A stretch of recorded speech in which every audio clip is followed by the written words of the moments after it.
राष्ट्रवादी काँग्रेसचा रविवारी मेळावा, प्रदेशाध्यक्ष जयंत पाटील यांची उपस्थिती।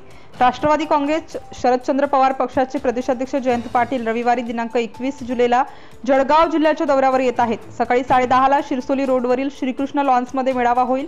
त्या पार्श्वभूमीवर राष्ट्रवादी काँग्रेसच्या जिल्हा पदाधिकाऱ्यांची बैठक राष्ट्रवादी काँग्रेस कार्यालयात झाली।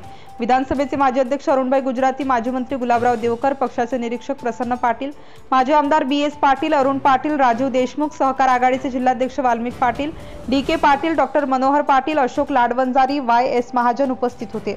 रविवारी जिल्हास्तरीय मेळाव्यानंतर विधानसभा निहाय कार्यकर्ते व पदाधिकाऱ्यांच्या स्वतंत्र बैठका होतील। क्राइम वार्ता news. Subscribe now and press the bell icon. Never miss an update.